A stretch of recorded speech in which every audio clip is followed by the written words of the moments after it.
This time on Roadkill Garage, the Crusher Impala is back! Better than ever! Hit it, son!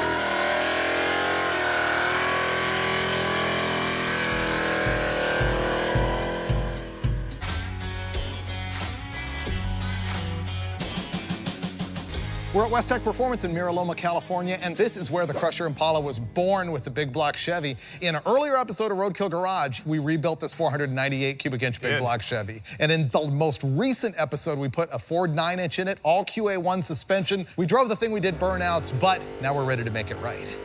The tune is all important, right? Exactly. Yeah. So we're on the chassis dyno. We've got Ish and Eddie from Westech, and we're gonna run this thing and we're gonna get it actually tuned up to perfection. And then the plan is to drive it from here all the way up to Famoso to do drag racing. Drag action. Hopefully get the best time ever out of the car. Oh, it's gonna be great.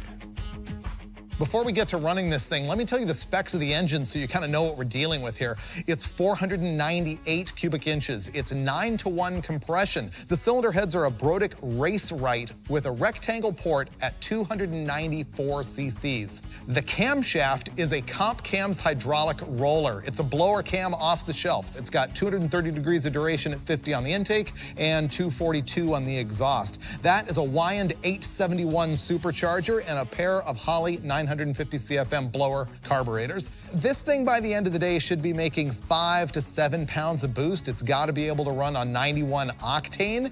So we're gonna fire it up now and you'll see Ish is gonna go through a process. It's not just like strap it down and run it for a number. It's like, woohoo, hold my beer and get out of here. You're gonna see that he'll fire it up, set all the idle mixture screws. He's gonna check the ignition timing. He's gonna make sure my MSD ignition timing retard works. Then we'll sort of go through a process of taking a short run, looking at the air-fuel ratios, looking at the boost, and at the end of the day, we'll have a final number. But what I'm looking for is safety and reliability and a good tune-up that's not gonna hurt the engine. The first thing that Ish noticed is that he was trying to set the air-fuel ratio at idle, and even with all of the idle air mixture screws bottomed and turned out only 1/8 of a turn, it was still idling really rich. So we're gonna see if any of the power valves are blown. If these have a hole in them, sometimes it'll make the whole thing run rich. We're gonna find out just by sucking on it and see if it holds pressure. Watch this little valve right here as I wrap my lips around this side of it. So that's good. I sucked on it, it pulled in, I held for just a moment and then let go and it came off. So that one's in good shape. This is a 4.5 power valve, which means it opens when the manifold vacuum drops below 4.5 inches of vacuum. We're gonna change them to 6.5s just because. And by the way, this is the secondary side. The primary side's probably got a different power valve in it. We're still chasing the problem of that really rich idle. We checked all of the power valves, they were all fine. And Dulcich was like, maybe somebody messed with the low-speed air bleeds. And sure enough, looking at them, there's a big change in the diameter of the air bleed in the primary and secondary of each carburetor. So we're gonna pull them all out, look up the Holley spec, and put these carburetors back to stock.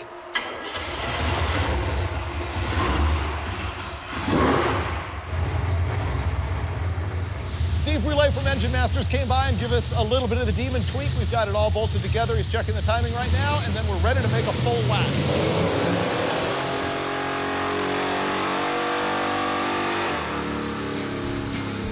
Chassis dyno tuning is always a process, and so we're not looking for maximum power right now. We're eking up on the tune-up. So our first pull was very rich. We were seeing air-fuel ratios at like high 9s and low 10s. We were also very conservative on the ignition timing. We had 32 degrees total timing in it, and then we were retarding 1 degree of timing per pound of boost. We made about 5 pounds of boost, and so we were only running about 27 degrees of total ignition timing.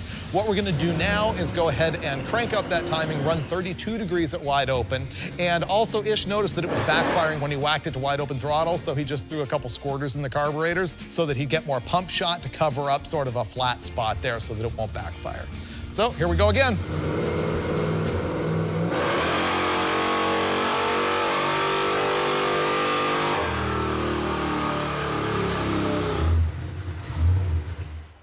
I've been telling the audience this isn't about the power yet, but you want to tell them what it is? Well, it's making 505 at the wheel with only 5 or 6 PSI of boost, so that's pretty good, yeah, I think. Not bad at all, but it's pig fat. I know, so that's the decision point. You've got the primary, you've got the secondary.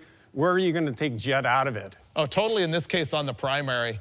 You know, it's tough on a naturally aspirated deal to try and establish your cruise by taking all of your fueling out of the primary, because then you got a weird split on the carburetor. But on the blower, it's just like homogenizing all that garbage. It doesn't care. Yeah. So you can lean the primaries out a bunch and leave the secondaries rich for that wide open performance and get that drivability down.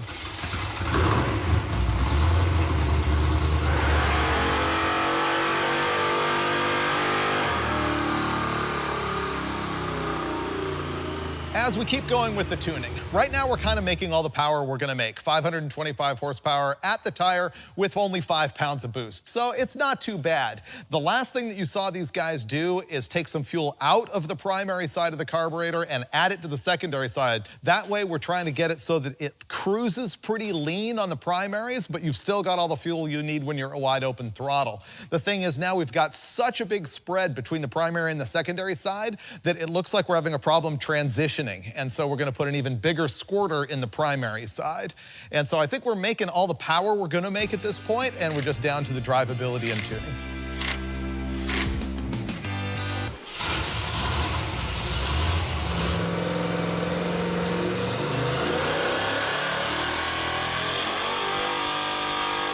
So pretty good. We got a really safe tune-up. My whole goal here was to be able to beat on this thing. Not to make the most power, but to make the most safety. Oh, yeah. I mean, you could have thrown a lot more pulley on it and got more horsepower and race gas and all that. But that's not what we're trying to do. We're trying to set it up for street and reliability. And burnouts. And burnouts. But we did make horsepower. Right now, 530 horsepower at the rear tire, which is like 50 more than we were making when we rolled in here tonight. It's substantially better. We can honestly say the Crusher Impala is making more power than it ever has. Yeah. The last thing that we have to do is slam the hood, and we're gonna put that hood scoop or the carburetor scoop on it with the air filters, just to make sure that doesn't completely foobar the tune-up.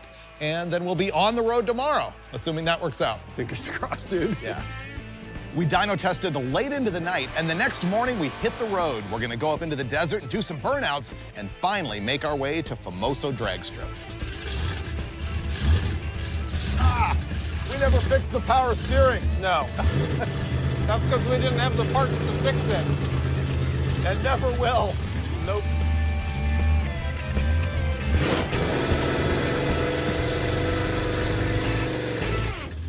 One thing about carburetor tuning is if you find yourself going to extremes, there's usually a better answer.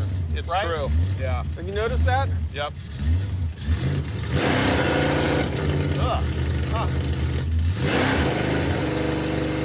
People just naturally assume you're driving a fast car when half the engine is sticking out of the hood. I guess that's the natural assumption.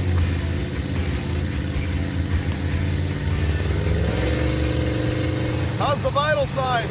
Oil pressure, good. Water temperature, check. Alternator, A-OK. Yeah, this is the beauty of the Crusher Impala. There's no drama. You just drive the thing around. The worst part of it is that we refuse to fix the power steering. Yeah, we've done a lot of things to make it better. It's the best it ever has been right at this moment. Yeah. It's never been better than it is right now. It could be better, but it's never been better. I don't know exactly what you said because it's so loud and I have earplugs, but I'll go with it.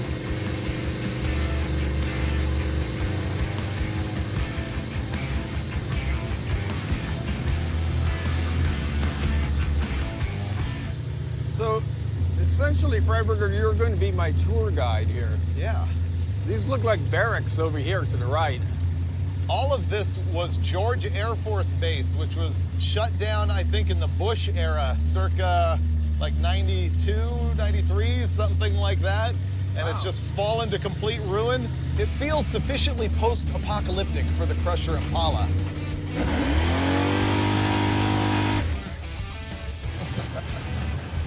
It breaks them loose when you floor it. Yeah.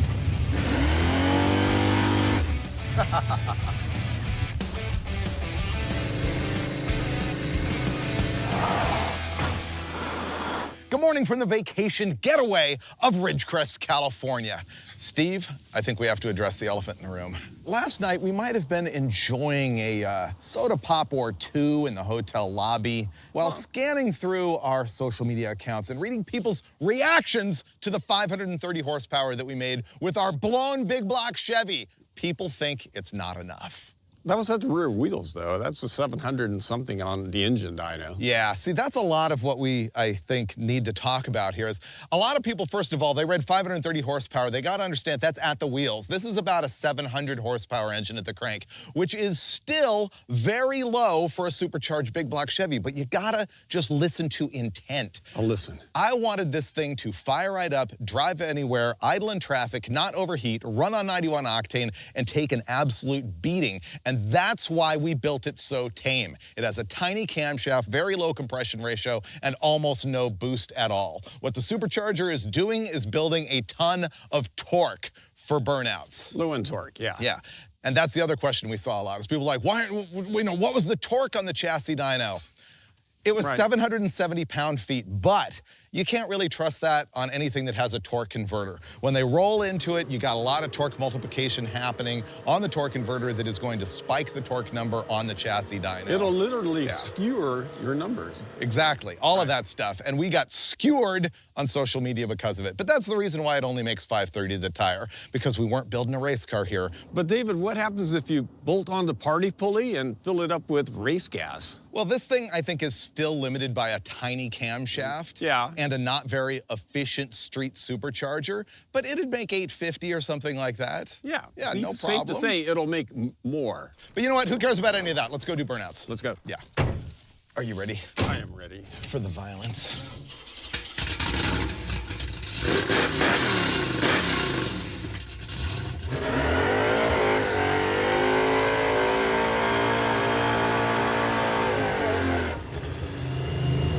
It's pretty good. Yeah.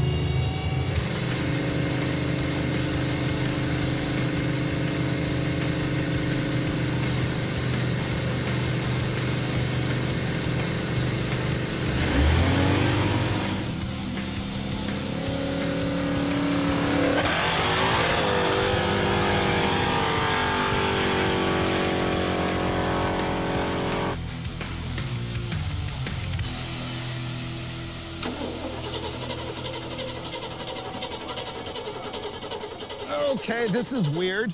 We pulled over to let the camera crew catch up. I shut the thing off. We go to take off and do big burnouts, and it's got no spark. The tack is not signaling. It ran when we parked it, though. It ran when parked. Yeah. Yeah, 4 minutes ago. Yes. Let me crawl into your side and see if hopefully the MSD light's on. the MSD light's on, or if it got unplugged, or it's got to be something super simple like that, right? Freiburger is on the case. That inspires a lot of confidence because he's well-versed in the wiring schematic of this vehicle. Right. All right, Steve, I think I have diagnosed it. Really? Yeah. Try it. Are you looking at the tack? Yep. There. Fixed. Fixed? Yes. Yes. I are a genius. What was it? Your Clodhopper size 13 Chuck Taylor Canvas All-Stars Oh, thank you. happened to smash the wire that was leading to the MSD box, thereby revoking it from its power source. So I just climbed under there and plugged it back in, and we're good to go. That was super impressive. That's why we are Roadkill Garage. That's right. Yeah. All right, Steve. Onward. Boom.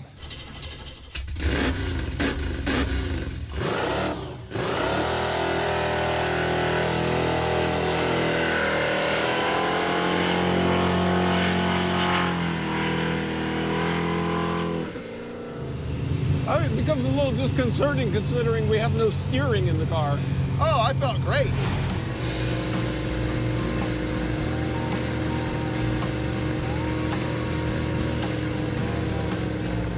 And now we're getting into the real mountainous road here. Yeah, the power steering's gonna be no fun now. Yeah. I'm gonna brace myself for impact in case you take a turn a little too quickly and not be able to recover. It could happen. Yeah. I will tighten my seatbelt. Yeah, that's a good idea too. Just don't careen over the side. I'll try.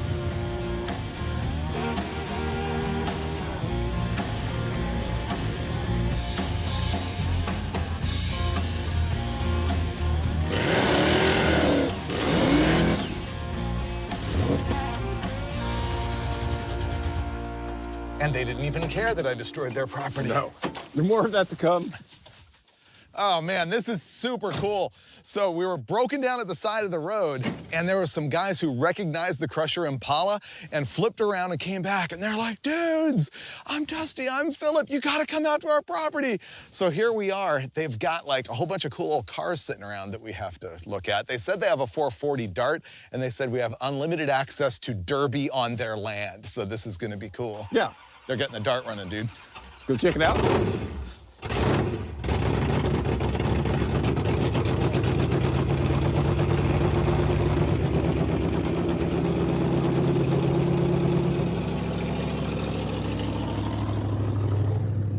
Dusty, you've got a 440 Dart that runs, and we have a blown big block Chevy Impala that also runs, and to my mind, that opens up the possibility for an automobile race. Yeah. Yeah? It might be a good idea. I like it. So that's what I like, the cooperation and the willingness Let's to run them! duke them out. Line them up! I hope you win. Right? What? Mopar, Yeah, right? Mopar. What? Oh, Freiburger, I don't want to be disloyal, but you know, I mean, I've got my brand allegiances. The 440 Dart, bro. Blown big block. Chevy. Okay, they said we could tune around. They're gonna set up for the track. I want their Dart. Just getting a feel for it here.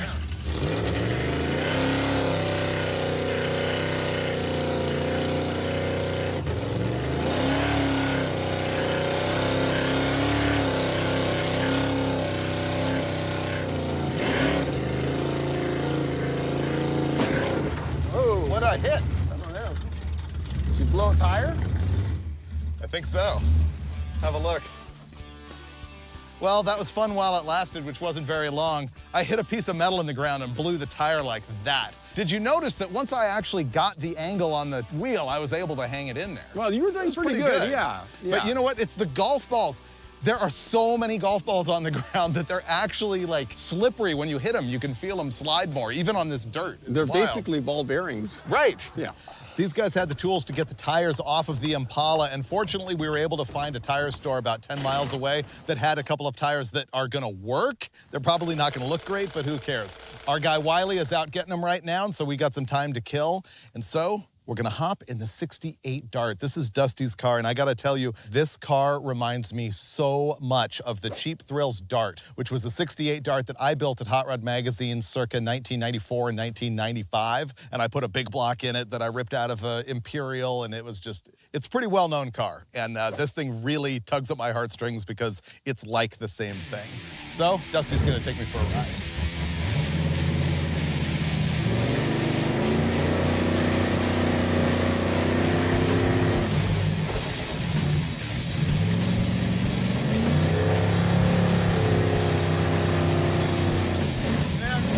Darts are the greatest.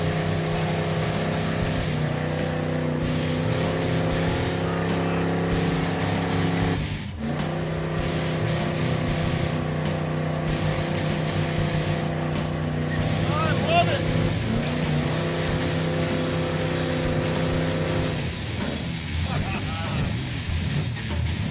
You ever drive this on the street or just around here? Around here. Yeah. This thing is great. So are you selling me it? I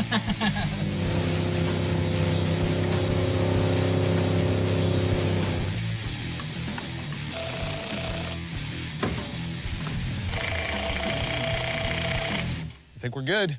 Okay. All right, we got the tires on. We got to hit the road. Oh, man, we're behind. Yeah. Thanks a lot, man. That was awesome. Absolutely. Thank you guys. Yeah. Yeah, dude. It's a lot of fun. I'll see you when I come to pick up the Dart. We'll see about that. Sounds good.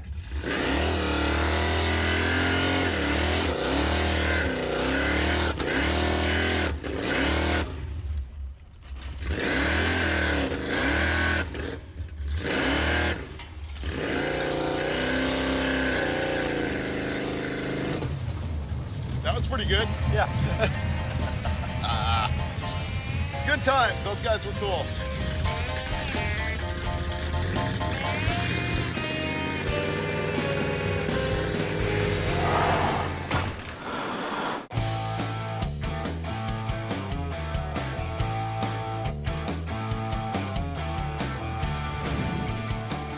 If you think about it, Steve, the Crusher Impala has already proven itself to be everything that it needs to be. We've driven it like 400 or 500 miles in the past couple days. We've thrashed it on dirt. We've done killer burnouts. Yeah, all we had to do was gas it and go. I mean, that was the whole idea. That's the whole idea, but we still want it to go quicker at the drag strip.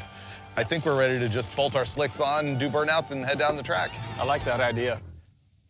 I'm about to install the biggest slick we've ever had on the Crusher Impala. This is a Hoosier 29x10 slick. It's on a US Mag's 15x8 dish mag. Up front, I got 15x7s with a 225/70/15. So here we go.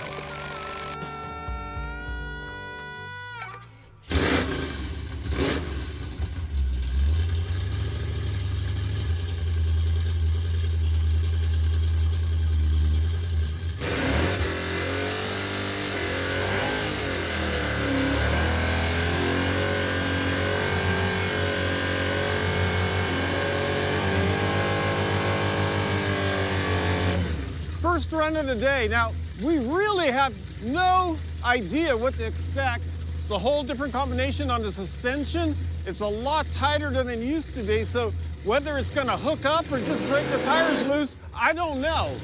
Moving into the staging area, remember, the reaction time does not count at all in the ET, so he's just gonna take his time on the launch. It's staged, counting down.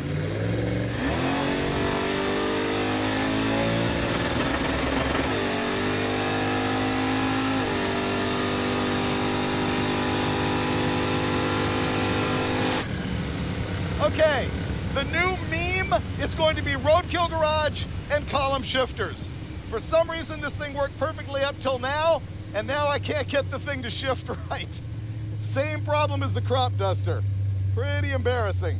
It just ran the 1127 just laying on the rev limiter for who knows how much. So that's the fastest the car has gone by over half a second. I just can't get the thing from first to second. Dude, It's the crop duster problem. you can't shift the gears, but it ran in the 1127. Really? Yeah, can you believe that? 1127 at 119 with a 151/860 foot. Yeah, I couldn't believe it. I was on the rev limiter for 3 minutes. I know. That thing would run a 10-second quarter mile if you could shift the gears. Man, that's I was annoying. not expecting that. This thing just, it hauls Badinsky, man. You know what? I had practiced this while we were driving and had no problem, and now it's an issue. Man. That is unbelievable. How come it's so fast? Because it has all that big block torque, Dulcich. Oh, I know, but it's only got 530 horsepower. I know. It just hooks and goes. Those 29-inch-by-10 slicks are pretty good. And I like the way you're getting a lot of heat in them in the burnout. Yeah. And you know what? What? My theory was proven correct. With those drum brakes, I can hold 3,500 RPM on the line. Oh, yeah. Okay. Give her help, Freiburger. Boom. Okay. I think I can do this.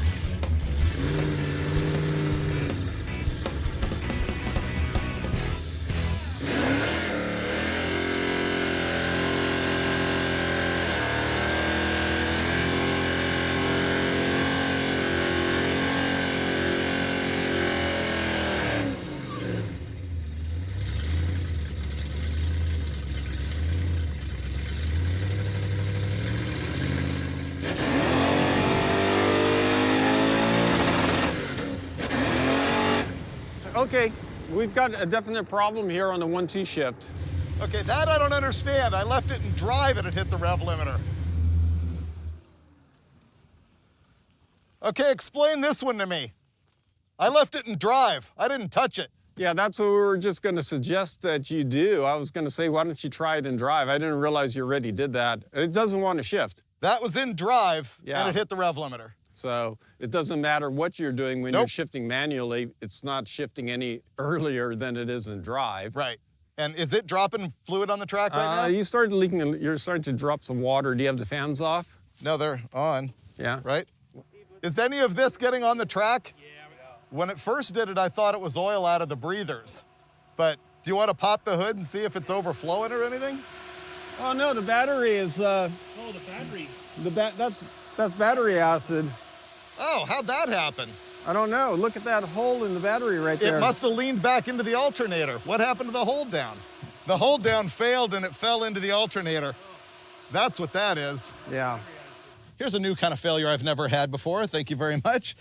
The homemade battery hold down completely failed. The battery leaned back into the alternator and it sprayed battery acid all over the engine, all over the windshield, all over the track. It's pretty ungood. That is so bad. Took all the paint off the front of the engine already. It's caustic too. Wow, this battery acid is gonna etch every bit of aluminum under here. That's all right, I got it. I'm surprised it hasn't taken the anodizing off my moreShow valve covers.